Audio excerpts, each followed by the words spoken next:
Dreams. We're all born with them. Dreams of adventure, of finding a sense of purpose, meaning, of reaching our full potential. And wherever your dreams take you, your journey starts with UAC.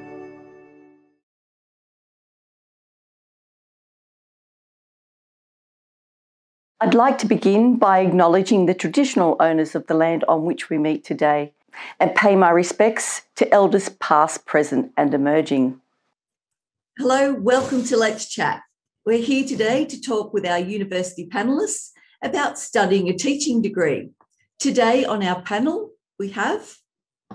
Hi everybody, my name is Associate Professor Miriam Tanti and I'm the Head of Education in New South Wales at the Australian Catholic University. Hi everyone, my name is Michael Narciso. I'm the Manager for Professional Engagement and Program Support at the Sydney School of Education and Social Work, Camperdown campus. Hi everyone, my name's Kathy Mann, Dr. Kathy Mann, and I'm a Senior Lecturer at the Faculty of Education at the University of Canberra. I work with the School Placement Lead and I'm also the Deputy Program Director for Primary and Secondary Programs. Fantastic. Thank you very much and welcome to you all. I'd like to start, first of all, by asking each and every one of you just to give us a little bit of information about your university and where you're located so that our interstate listeners know exactly where you're situated. Miriam? ACU is the largest producer of teachers in the Southern Hemisphere. So we actually have nationally 7 campuses, but here in New South Wales, which is relevant to each of you, we have 3 campuses. So one in Strathfield, one in North Sydney, and our newly opened Blacktown campus. And all 3 offer education degrees. Thank you. And Michael, over to you. The University of Sydney also has several campuses. All of the education courses are actually based in the Camperdown campus, which is, I would say, 5-minute bus ride from Central.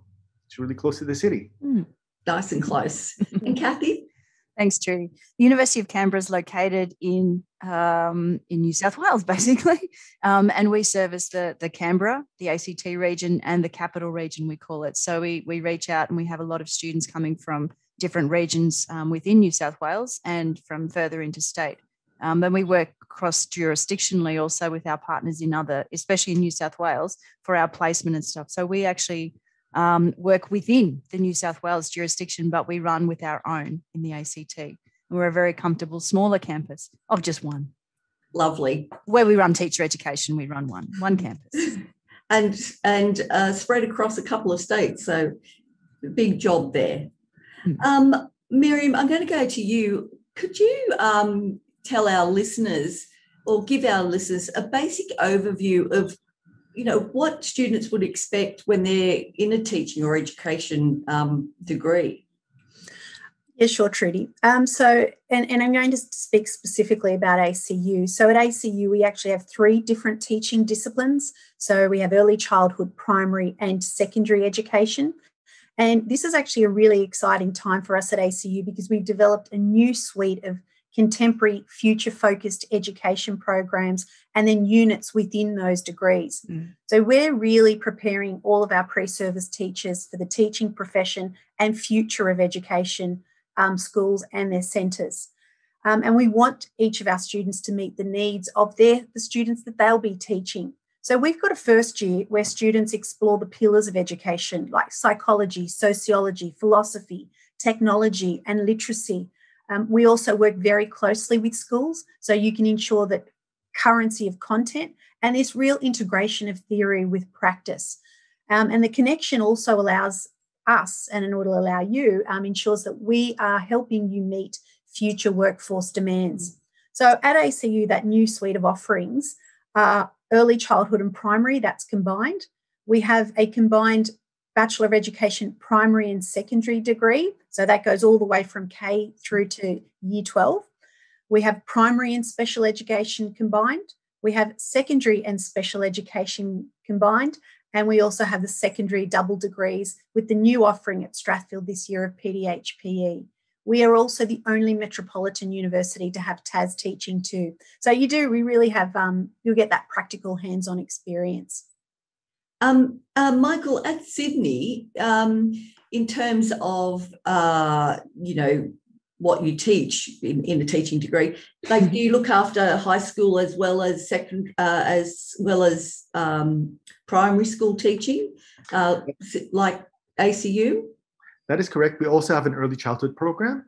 So we have 3 general areas as well: early childhood, primary, that's K-6, and then there's high school. Now with the high school teaching, we also have health and PE as part of that, and you have the option of having a second teaching area. And then 2022 is actually going to be a very interesting and very exciting year for us, simply because we're starting a new suite of programs as well, and it's going to be really good. Our primary program in particular has been revitalized, so we're aiming to have 4 primary specializations. Fingers crossed that NES will approve them. So that's really quite exciting, simply because it allows us to prepare students for the future. And Kathy, I would expect very similar at Canberra. Is that correct? Very similar. And we've had our a combined Bachelor of Primary and Early Childhood degree for a while now, and we're making continuous improvements with that all the time. So we have the Bachelor of Early Childhood and Primary in our suite of primary ed courses. We also have a general primary one, which has specializations in literacy and numeracy. And then we have 3 distinct specialist degrees within the primary area as well. So we have a Bachelor of Primary Education with Creative Arts, another with a specialisation in Health and PE, and another with a specialisation in STEM education. So we have 5 different early childhood, 5 different primary courses. And within our suite of secondary programs, we have a course for BEd-B Arts, a BEd-B Science, so they're the 2 joint double degrees there, and a degree with Bachelor of Secondary Education with a specialisation in Health and PE, which, like Sydney Uni they can have a second teaching area from either the arts or the science.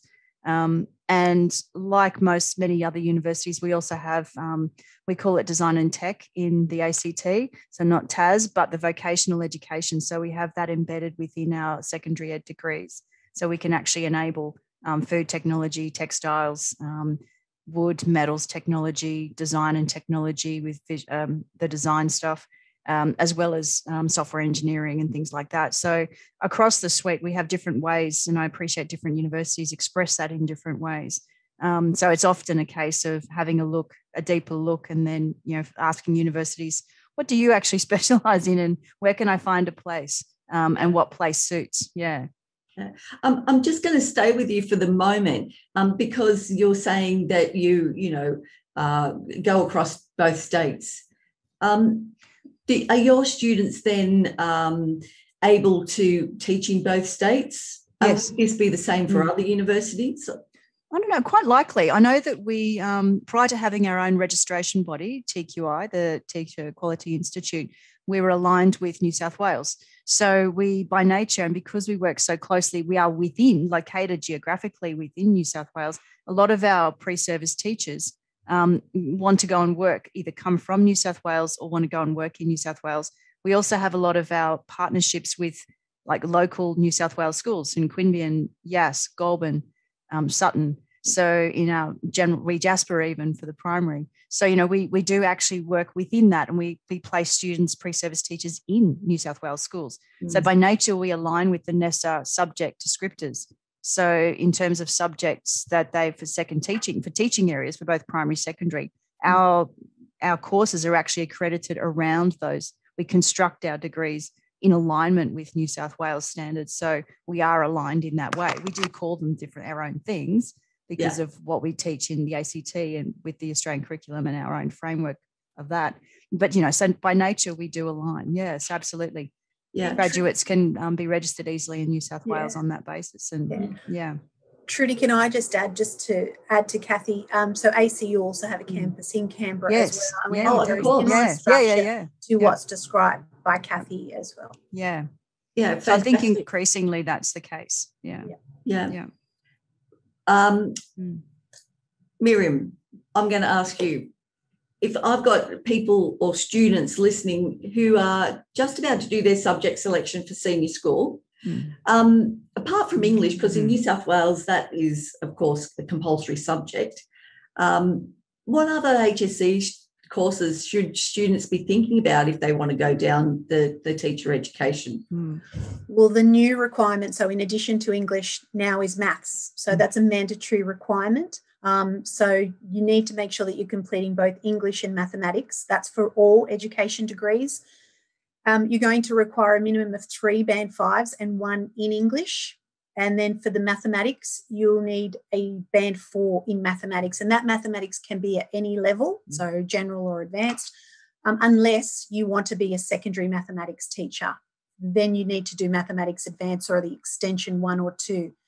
But, just in terms of recommendations, if you want to be a secondary teacher in a specific subject area, I highly recommend that if, you've chosen you want to be a geography teacher, then I suggest doing stage 6 geography. If you want to be modern history, then, it makes sense. Whilst it's not a prerequisite, certainly will help, add to the depth of your knowledge in terms of the degree and then on, into the profession. Definitely. And I don't know if you want me to touch on this now. So in terms of that 3 Band 5 requirement, what we have done at ACU is, whilst you may not have met the 3 Band 5 requirement at admission, that doesn't preclude you from admission into an education degree. So what we've done in the first year of our programs is we actually don't have a lot of education. We have a lot of discipline-based units. So by the end of that first year, we can assure you that you have met the 3 Band 5s, and then you would be eligible for admission into that degree. So if you don't have the 3 Band 5s, don't stress about it. And would that be the same at Sydney, Michael? We do require the 3 Band 5s simply because we have shifted from a combined degree to a single degree. But having said that, there are options for students if they don't need the 3 Band 5s, simply because a lot of the units are also taught between arts in terms of secondary education teaching. And we are in the process of getting approval for some of our bridging courses, so that the students who don't meet the 3 Band 5s can take the bridging courses, and then they can just enter as per normal. Okay. And I know at Sydney, there's a lot of courses where there is a prerequisite of mathematics. Does that, is that across teaching as well? No, not for us. It's not a requirement, but it would be a great idea, again, if you are doing mathematics, to have at least mention 1, I think. I'd like to. Thank you. So, Kathy, anything else to add to that? Well, we have our admission requirements on our website, and because when we acknowledge the ACT and the New South Wales equivalents for assumed knowledge and entry into a degree. So if I'm just looking on our site now, and for our secondary ed degrees, for the ACT, it's English and maths with tertiary package, what we call the tertiary package, with a minimum of a C pass in each. And then for New South Wales, the HSC English and maths minimum. Okay. So, yeah. That's great. And for any students out there or parents that are listening to us today, if you want to see the interstate equivalence across subjects for Year 12, please go to the UAC website. There is a whole heap of information there in regards to that equivalence. We were going to talk about the 3 Band 5s, but Miriam, you've already brought that up.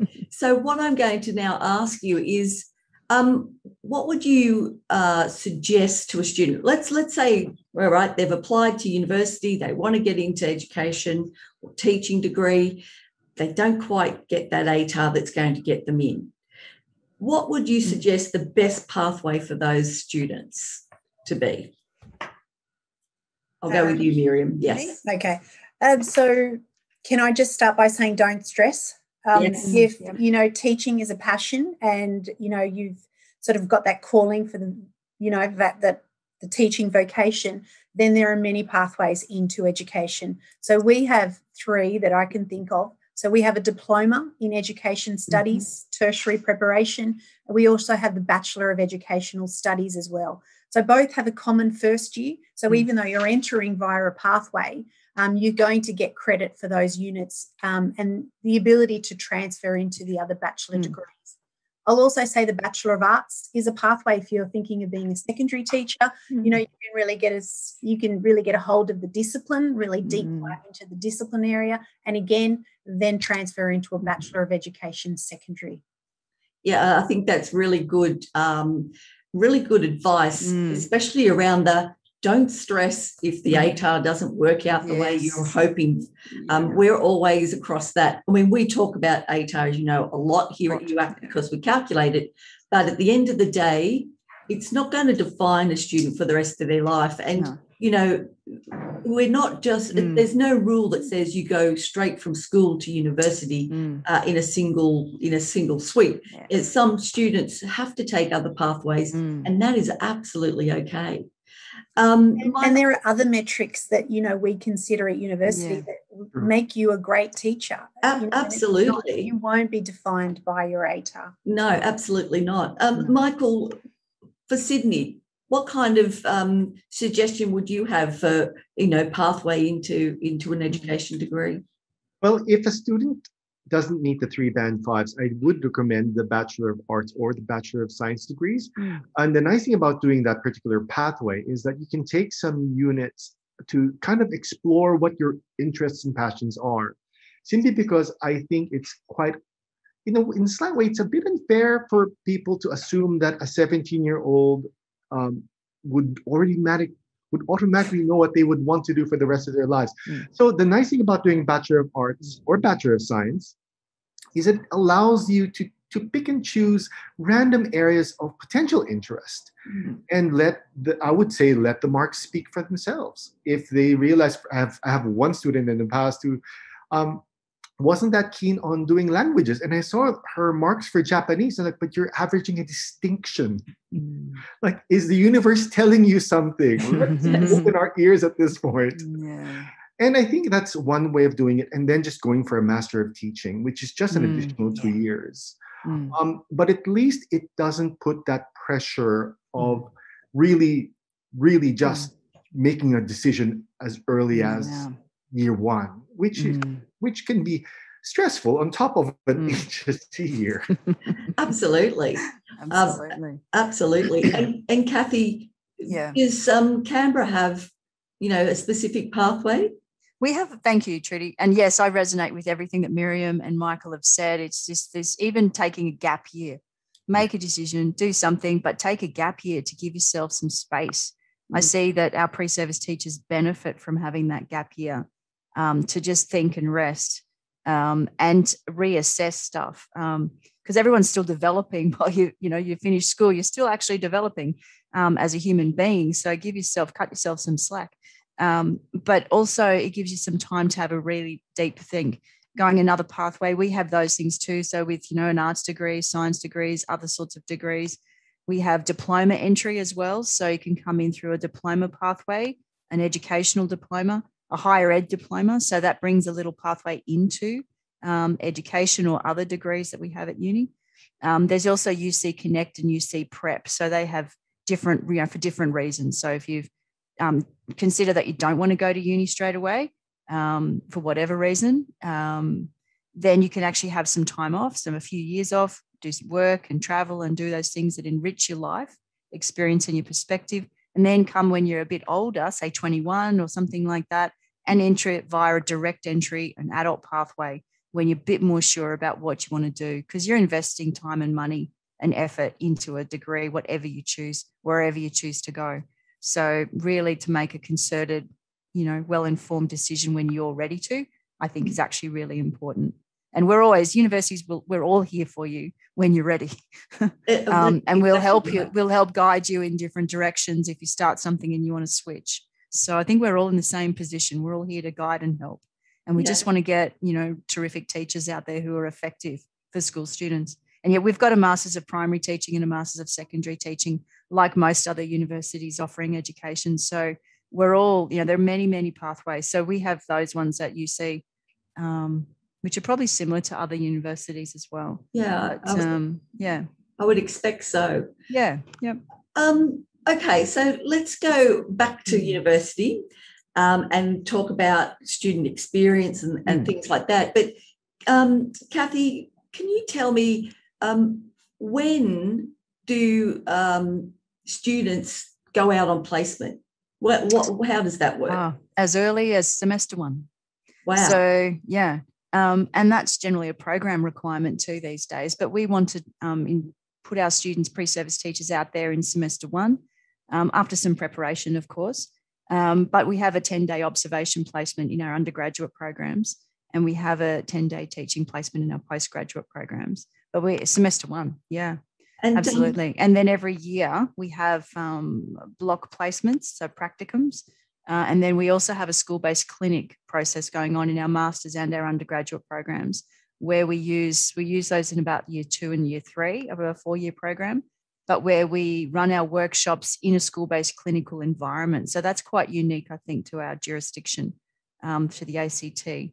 And we have a very close relationship with what we call our affiliated schools. So we do research in those schools, and we also have great strong partnerships. So they host our clinical environments there, clinical settings for teaching. So our students, pre-service teachers, get a chance to do micro teaching basically in real time and space with real small groups of children or small groups of young people, and primary and secondary, and teach, practice, review.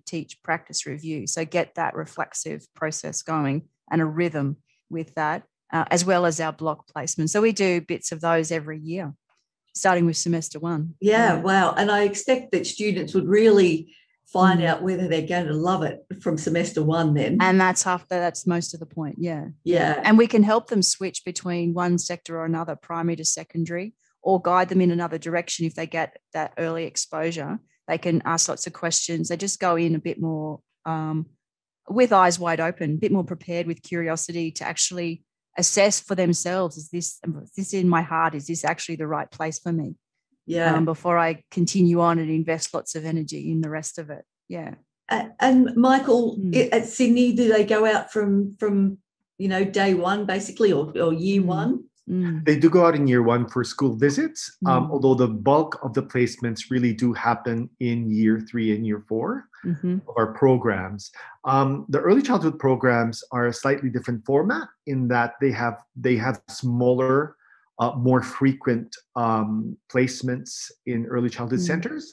And it's usually quite focused in terms of whether they go to 0 to 2 rooms or 3 to 6, 3 to 5. So there. And it's quite similar to what Kathy's mentioned. Yeah. Because we do want the students to be exposed in a controlled manner so that they're not overwhelmed, and that they feel quite supported in their development as teachers. And I would expect, Miriam, that students would go to a wide variety of schools, would they? Yeah, absolutely. And can I just say, even though we are the Australian Catholic University, we are a public university. So students that study at ACU can or will be placed in a diverse range of settings, and that's both the state, independent, and then the Catholic school systems as well. But our students go out from first year. In our first year, they actually do a community engagement placement. So they are in an educational setting, but not necessarily a school. And then in years 2 and 3, they do approximately a 3-week placement. And then that sort of culminates in the 4th year, which is almost a term placement in a school. But, placements can vary anywhere from 80 to 110 days in a program. We also have a very similar model to, as Kathy described, in our postgraduate. We run an embedded placement model. So it's like that apprenticeship model where tutorials are undertaken by our postgrad schools in situ on school sites, and then they spend 2 days in that school a week, and then that culminates in their block placement too. So there's lots of flexibility around the placements. And in terms of flexibility, I can imagine that many or most students would come from metropolitan areas wherever they live.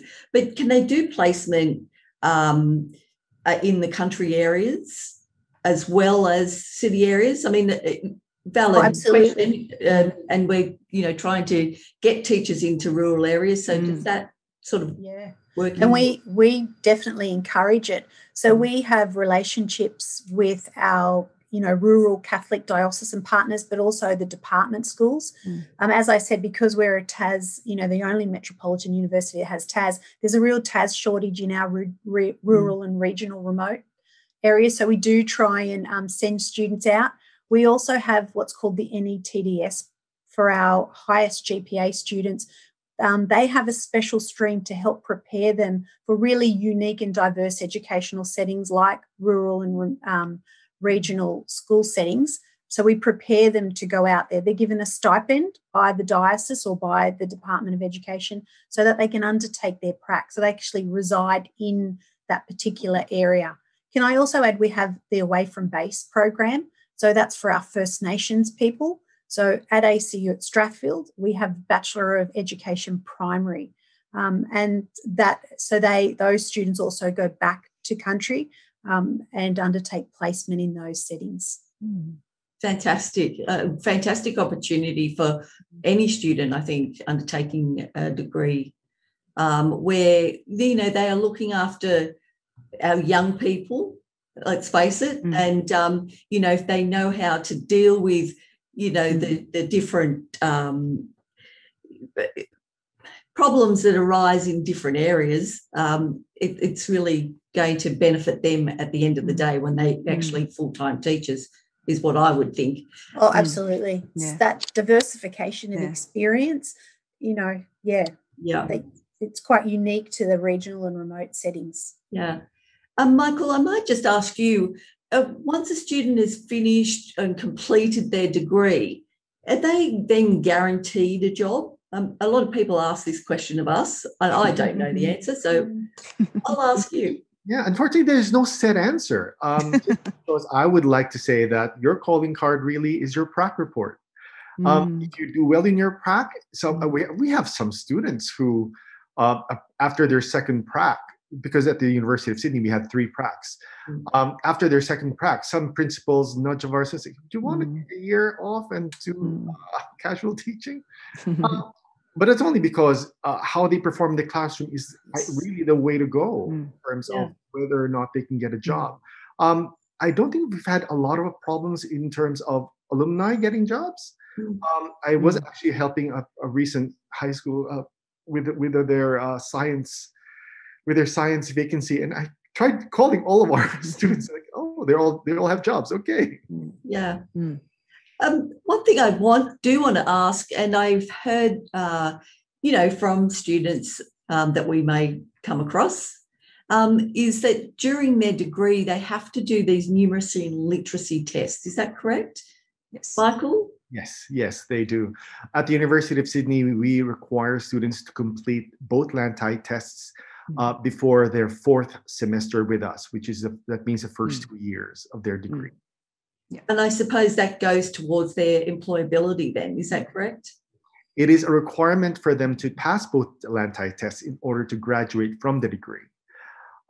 So that's pretty much the requirement that NES asks from all of us. Oh, okay. And so every single university that offers this type of degree would have to have students do this. Absolutely. And if the student doesn't do well, we actually do have classes. They don't have to pay for them. We're not forcing them to do it, but they're just to help them along with the process of passing the both tests. Yes. Because a lot of the students, when they do tests, it's out of anxiety that they don't do well, as opposed to ability. And the reason why we have remedial classes for the few who don't pass the test is so that they can just raise their sense of efficacy in terms of test anxiety and managing their test anxiety. Yeah, absolutely. This question is probably a little bit off the beaten track, I suppose. I know in other disciplines, other than teaching and education, students might go through their university degree and do get some work experience or placement on an international exchange, for instance. Is that something that's offered, for students doing education? Yes, Miriam? Absolutely. Yep. Yes. I know that. Sorry, can I just go for it? Mention it? Yeah, sorry. I know that at UC, and it'll be similar for the rest of us, the study abroad programs. So we can schedule, you work with your program director or course convener, course advisor, the faculty to arrange an appropriate study abroad opportunity. Now, during the current pandemic, that's obviously a bit different. Yeah. But that's on hold. And most of us in our institutions would have, I know that we do in UC, an undergraduate and a postgraduate opportunity to do a teaching placement in China. That's where we go for ours. But obviously with COVID, that's not happening at the moment. So that's on the hold.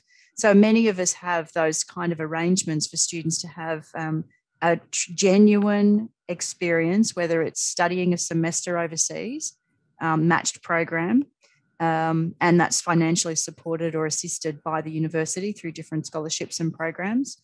And then also sometimes like us at UC, a faculty-led program that's an abroad program that's to different schools in another country, and ours is China.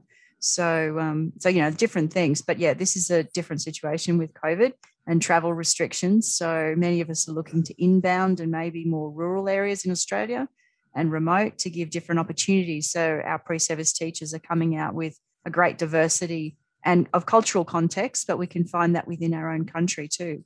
But again, pandemic and border closures means that we do have to play that by ear, semester by semester, Absolutely. week by week, day by day sometimes. So we can't make any promises, but we do. Most programs do have those opportunities embedded in. Yeah. Yeah. Miriam, ACU would be the same. Yeah, we have the study abroad program too, where students go to Vanuatu or South Africa. But we also have the core curriculum, and that is 2 units embedded in any degree, not just education, across the university. So it's sort of grounded in ethics, human flourishing, common good. So we have a campus in Rome, so students can elect to undertake that unit in Rome. But we also have in the arts unit, we have an English or a literature-based unit where students study a series of plays, and then they head to New York and watch those plays on Broadway. So yeah, there's lots of opportunities for international and global education. That's amazing. Michael, do you have anything to add to that? The University of Sydney also has exchange programs abroad. And these can vary from summer programs. We have some partners in Austria, University of California, Berkeley, and these are just very short programs to help them with their just to add more to their education experience. I would like to think that every high school teacher should have a world, and going abroad is absolutely a great way of doing that. We also have short-term programs abroad, which they can do that's outside of the education degree, that is embedded in their open learning experiences units. And if they want to take their professional experience abroad, they can do that as well. Well, prior to COVID, we did have some in Indonesia, Timor-Leste, and Vanuatu as well. But obviously, we'll need to see how will change that landscape. So watch this space. Maybe we'll all be going to New Zealand. That's really good to know, actually, because students do like to know what kind of experiences they can get to then put on their resume, I suppose, to make them look very good for their employer. So that's good news. I'm going to go around the group again, and I'm going to ask you to please give our viewers just a little bit of a highlight, what you think is important and what tips you would give an upcoming or a budding teacher. I'll start with you, Miriam. Tips. Some tips. I think in terms of the teaching vocation, I think in many ways it's a calling, in that it has to come from the right place, because you really do want future teachers who are going to be able to, really want to connect with students. And so in order to be able to do that, you need to be able to, come with dispositions of creativity, the communication, a really open mind, open to learn, to change. And we say here at ACU, because remember, we're preparing you for the future. You have to be prepared to unlearn. So everything you think you know about education actually may not be the case. And if you really want to work for the best interests of your students and serve their needs, then you need to be open to the possibilities. I mean, I think that's just really crucial for, future teachers and success in the profession. Yeah, absolutely. Michael?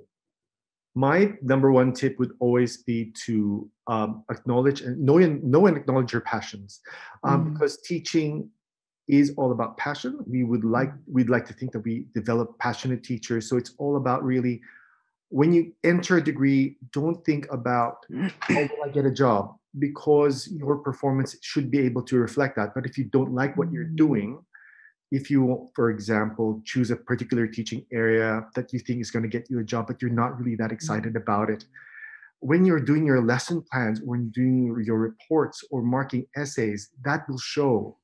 So I would always tell students, find out what your passion is and stick to that, and let the job aspect work itself out, because it will.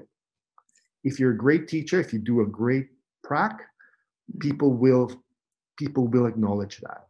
Yeah, and it's about being able to really put be engaged and be engaging with your pupils, isn't it? And absolutely, as you said, if you don't love what you're doing, that's going to come across to them, and they are our future, the people that they're wanting to teach. So absolutely. And it will see through every single pore of your waking moment. There are times when you're watching a TV show and you kind of say to yourself, you know what, if I take something from that part to that part, I can add this to this lesson plan.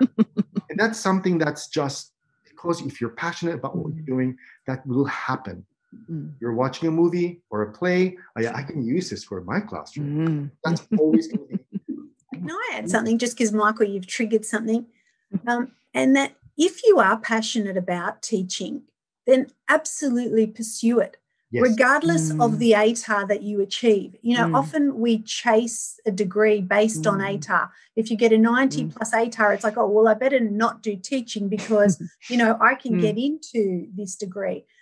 And often they're the conversations we have with postgraduate students who did exactly that because they were told, well, you got a higher ATAR. If you're called to the vocation and if it's your passion, the reality is you're going to eventually get there. So and I think Michael raised it earlier, listen to what the universe is telling you, follow your dreams. Don't worry about what everybody else is telling you. They say, that's just perfect advice, I think. And it's in your heart, like the vocational part, but it's it is a calling, I think, but it's in your heart. And I always say this, head, heart, hands thing. It is about what's in your heart. And if you have that motivation, that's the thing that will keep you going and will help you be, as Michael said, the person who just is immersed in it. It's what you live and breathe. It's what you think. It's part of your identity. And if that resonates now, go for it. And then you can always apply and then, have a break, have that year off. I still think that's really important. To recheck that motivation, but then, so you can do that and come back, defer a placement, come back and do it then when you have a little break.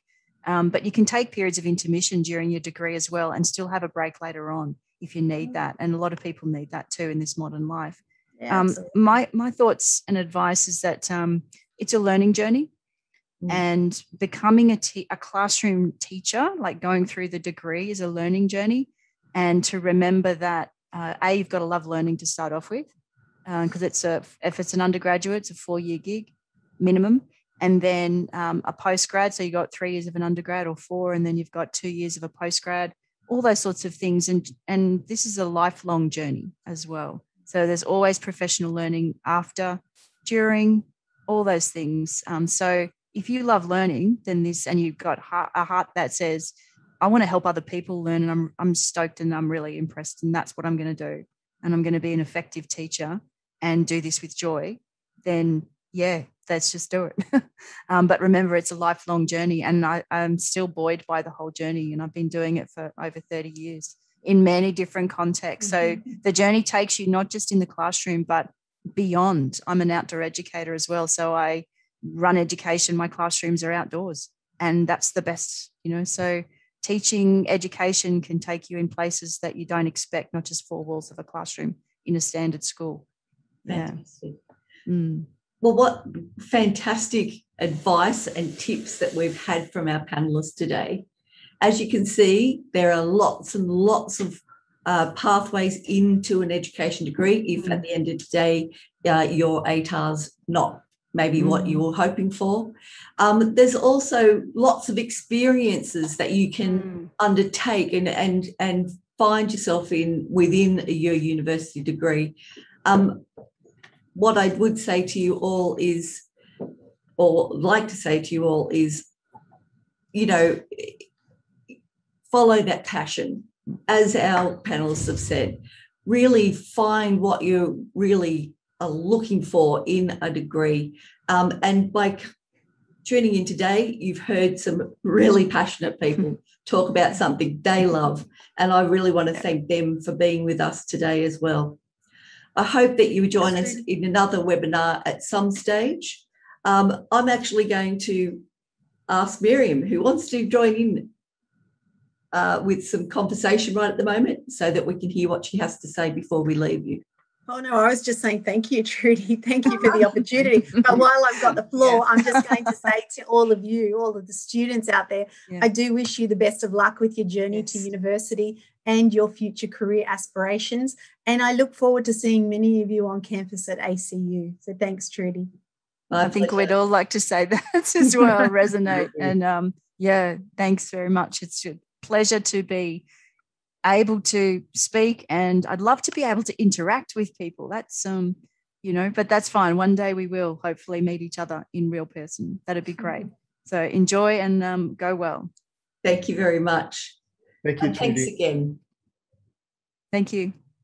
Thank you.